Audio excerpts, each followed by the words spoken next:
High friend केमन आछो तोमरा आशा करी भालो आछो आमिओ खूब भालो आछि। एलार्जी कम बेशी आमादेर सकलेर मध्येई आछे।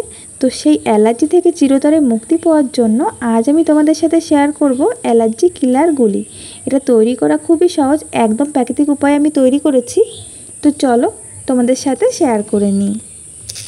एलार्जी किलार गुली तैरिर जন্য आमि एखाने निয়েছি কিছু फ्रेश নিম পাতা, ভালো করে বেছে নিয়েছি। এখন আমি পাতাগুলো নিয়ে নেব। এই পাতার গায়ে কিন্তু অনেক ধরনের পোকা বাসা বাঁধে, তো সেইভাবে দেখে নেবে। আর এইভাবে পাতাগুলো নিয়ে আমি বেশ কয়েকবার জল পাল্টে পাল্টে ধুয়ে নেব, যাতে পাতার গায়ে যদি কোনো নোংরা থাকে সেই নোংরাটাও চলে যায়। বেশ কয়েকবার জল পাল্টে পাল্টে আমি ধুয়ে নিয়েছি আর জল ঝরিয়ে নিয়েছি। একটা শিলের ওপর আমি নিয়ে নিচ্ছি, আমি বেটে নেব। তোমরা চাইলে মিক্সিং জারের মধ্যে দিয়েও পেস্ট করে নিতে পারো, তবে মিক্সিং জারে দিয়ে পেস্ট করতে গেলে কিন্তু ভালো পেস্ট হবে না, তার জন্য জল দিতে হবে। আর এটা আমি বেটে নেব জল ছাড়াই। একটু কষ্ট করে দেখবে, এইভাবে বেটে নিলে এই কিলার গুলিগুলো তৈরি করাও সহজ হয়ে যাবে।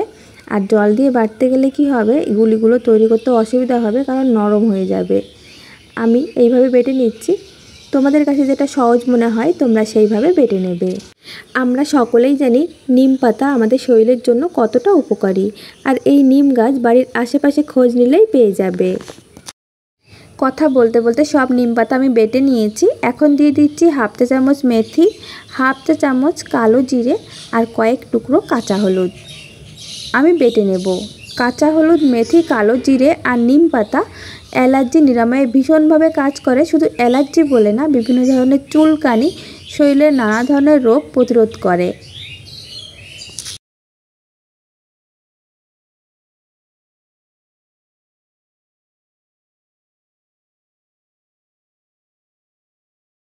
সব কিছু ভালো করে বেটে নিয়েছি, দেখো কত সুন্দর পেস্ট হয়েছে। আর যদি ব্লেন্ডারে দিয়ে পেস্ট করা হতো তাহলে আমার মনে হয় এত সুন্দর পেস্ট হতো না। তাই বলি একটু কষ্ট করে শিলনোড়াতে বেটে নেবে। এখন আমি গুলিগুলো তৈরি করে নেব।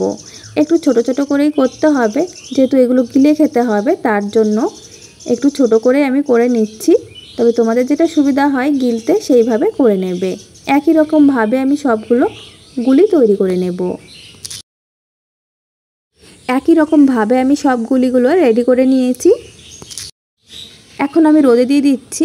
এটা শুকাতে বেশিক্ষণ টাইম লাগবে না, যেহেতু এখন রোদ্রের প্রচণ্ড তাপ।